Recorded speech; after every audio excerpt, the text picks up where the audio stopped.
Je me rappelle, il y avait un bien-aimé qui me parlait. Lui, c'est quelqu'un qui était vraiment un grand fan de musée Laurent Désiré Kabila, l'ex-président du Congo.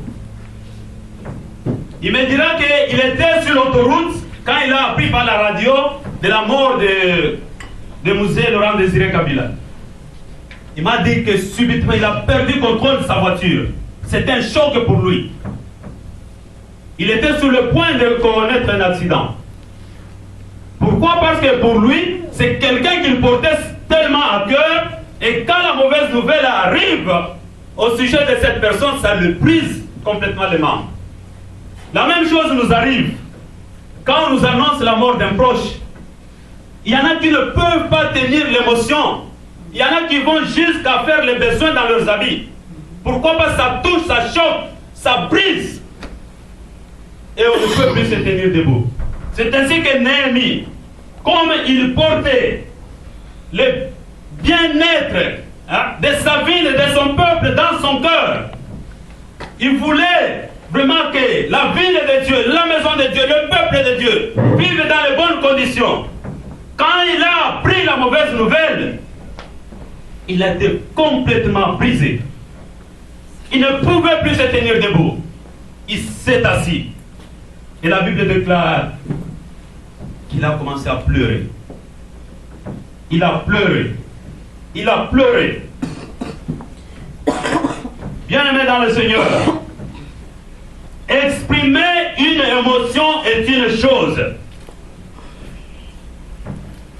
Et poser un acte est une autre. Néhémie ne pouvait pas se limiter seulement au niveau d'exprimer son émotion.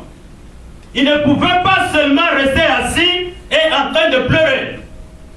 Pourquoi? Parce que cela ne changerait rien. Alors, après avoir exprimé son émotion, que nous dit la Bible? Il dit que j'ai pris plusieurs jours. Il y a des situations qui ne nécessitent pas une prière d'une journée seulement. Il y a des situations qui nécessitent une prière de plusieurs jours. Yes. Amen. Amen. Il a pris plusieurs jours dans la prière et dans le jeûne. Amen. Amen. Bien-aimés dans le Seigneur, nous sommes des serviteurs de Dieu. Nous sommes des servantes de Dieu. Nous avons reçu un appel de Dieu. Nous avons reçu des promesses de Dieu. Dieu a un plan pour nous utiliser. Dieu a un plan pour faire de grandes choses par nos mains. Amen. Amen. Il ne s'agit pas seulement de manifester l'émotion, la joie, de dire moi, Dieu m'a appelé. Moi, beaucoup de serviteurs et de servants de Dieu ont déjà prophétisé sur ma vie. Ils m'ont dit, je serai grand ceci, grand cela, grand cela. Bien-aimé dans le Seigneur, tu peux avoir été prophétisé que tu deviendrais grand ceci ou grand cela. Que tu prêcherais la parole de Dieu. Que tu guérirais le malade. Que tu opérerais des miracles. Que tu chanterais devant de grandes foules. Que tu prophétiserais à des nations. Mais si tu te limites seulement à manifester cette émotion, qui est la joie dans ton cœur, et sans faire une action, bien-aimé, ce qui arrivera au jour, ce qui arrivera au jour de Noé, arrivera aussi au jour de ta mort. Amen.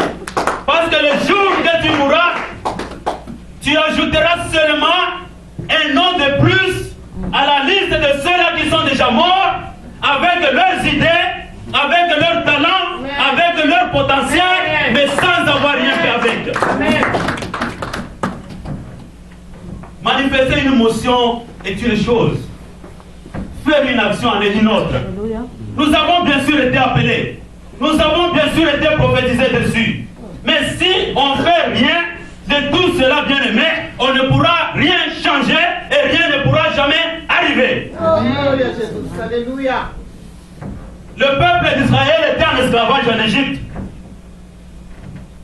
Dieu a parlé à Moïse, va devant Pharaon et va devant les anciens d'Israël. Il avait deux messages. Un message pour Pharaon, Dieu dit, laisse que son peuple sorte et parte pour aller le servir. Et un message pour les anciens d'Israël, de s'apprêter, de se sanctifier, d'être prêt à quitter le pays. Parce que Dieu voulait leur faire sortir de là.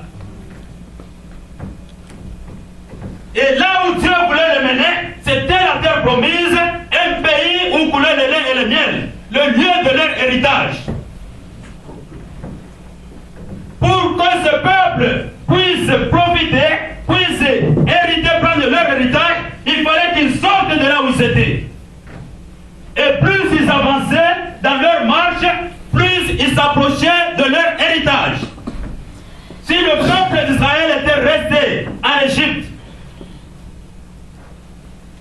il ne serait jamais arrivé dans la terre promise, il n'aurait jamais hérité de la terre promise, il n'aurait jamais goûté au lait et au miel. Amen. Amen. Bien que le message était annoncé, bien que Dieu leur avait dit, quittez d'ici, vous allez quitter d'ici, vous irez dans la terre promise. Mais si Dieu maintenant, c'est le temps de quitter, de faire un pas et de faire une action, vous devez le faire. Amen, amen. Mais si vous restez à la même position, c'est contenter seulement de paroles qui ont été dites et vous ne prenez aucune action et rien du tout ne pourra changer. Amen. Amen. La Bible déclare que Dieu avait établi Saül comme roi sur Israël. Alors, Saül avait fait ce qui n'était pas agréable aux yeux de l'Éternel. Et Dieu l'avait rejeté, Dieu avait choisi David. Samuel, le prophète de Dieu, était en train de pleurer. Il avait fait un deuil pour Saül. Il pleurait devant Dieu. Et il a continué. Un jour, Dieu vient, s'adresse à Samuel et lui dit, mais jusqu'à quand? Jusqu'à quand tu vas continuer à faire un deuil pour Saül? Moi, j'ai déjà pris une autre direction.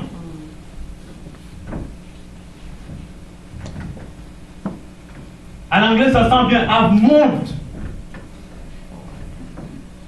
Dieu avait déjà tourné le dos, il avait déjà pris une autre direction. Mais Samuel était en train de rester là-bas, il était en train de pleurer. Alors, au lieu de marcher avec Dieu, de tourner aussi le dos, être avec Dieu, lui, il était resté au même endroit en train de pleurer.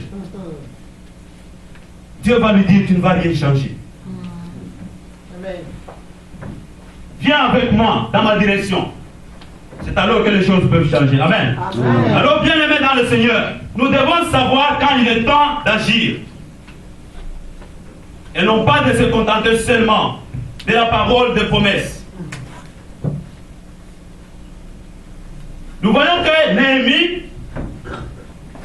parce qu'il portait à cœur son pays natal, il portait à cœur le bien-être de son peuple, les conditions de la ville de l'Éternel.